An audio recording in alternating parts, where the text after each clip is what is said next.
So, this week's episode of Young Blackjack reveals that the mastermind behind the car accident was actually not Tano, as I presumed, but Takara. He was the one that caused Hyuki to lose his arms and legs, in a sense. But why? Why would he want to get rid of one of his friends? I really hope we get that information before this arc ends. However, what we get to informed about in this episode is that Hyuki, when he was being told that he actually, what's it called, couldn't do the surgery, or the patient didn't wish for him to do the surgery because he didn't want to be operated on by a robot, which is pretty cruel.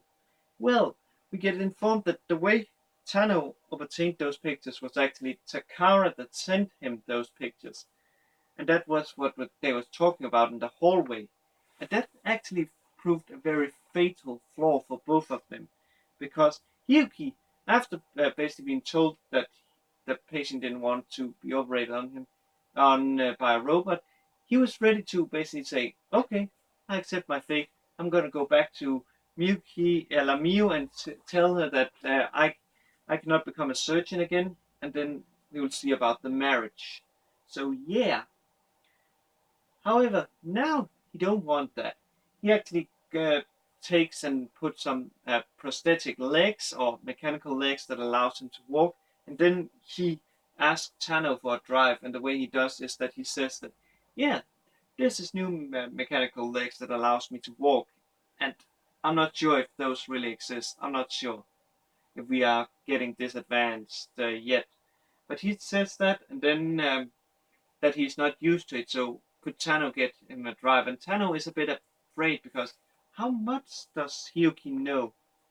However, the reason why Hyuki wanted to basically get him this drive, or let's say like this drive, was so he could get the information. And he gets the information that Takara was actually the one that wanted that caused the accident, that caused that made or planned the accident that caused Hyuki to lose his legs and arms. So yeah, really interesting information. However, Tano doesn't reveal this fast enough.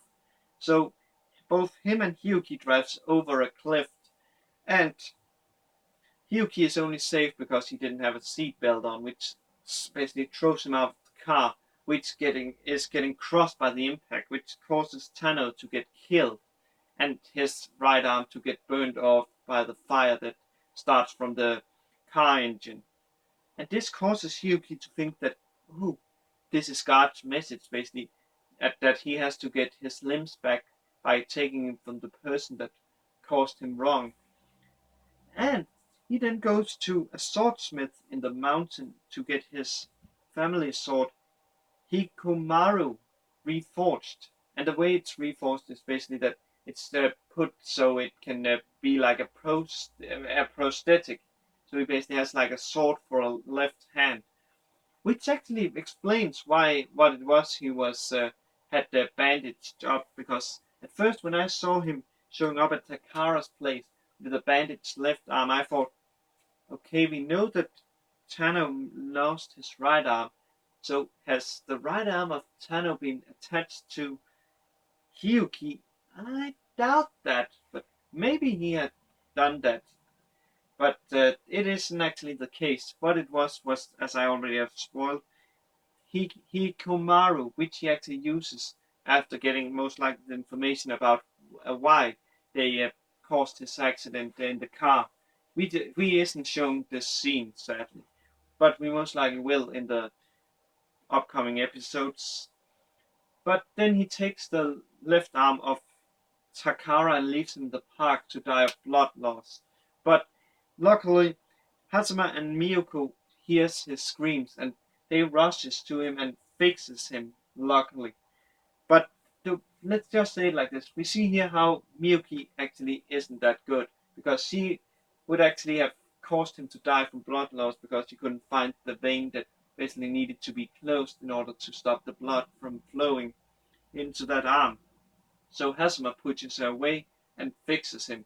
And when they then arrives at the hospital, Miyuko tells the doctor that she was the one that did it, because if it was known that Hazuma had done that, that would have caused him to lose his license, because it's illegal to do an operation on a person without a license. So yeah, I wonder if when is Hasuma getting his license, man? He really worked for that license. He really need to get that. However, even for Takara, he was safe. He is now really afraid of basically what's he called, uh, Hyakki coming to kill him. So he basically has like some post-traumatic stress disorder where he basically, or a fear, a trauma, yeah, trauma, yes, a trauma where he basically fears Hyakki because, yeah, I can understand that. I can really understand that. And Hyakki, he goes for the last person that wronged him, Sanbei, and he takes his, let me see, that is his left leg, and then he dies from blood loss, that guy. I wonder, now he's only missing one leg, so who is he going to take that from? I really don't think he is going to take it from Hasuma, because Hasuma only did him right. I think the one that is getting, his leg taken is the patient, that wronged him by not letting him do the operation even thought he was fully capable of it. However, he hasn't talked with Miu since, the event in the hospital. So yeah, I really wonder if there's any redemption from Hyakki, or if he is basically becoming like the antagonist of this show, where Hasuma is basically fighting against, basically showing him that his way is wrong. I really wonder that, and I'm really looking forward to the next episode. Also, a final thing: why did Takara and Tano actually do the thing so he couldn't operate? That was actually because they was afraid that if the surgery turned out to be perfectly done by a man that was disabled, that they may see that then there was less need for people like them, when people that was disabled and really good surgeon previously could do the job better because they didn't have to waste valuable seconds finding the right scissor or scalpel, etc. They could just basically get it out of their hand or their prothesis. Yeah. So yeah, really gonna be interesting, especially with the ending where Hasuma Justice found the what's called Hyakki in the temple, and that temple looks really, really nasty. But with that said, guys, have a good day, good night, wherever you are. And I'll see you later, guys. Cheers.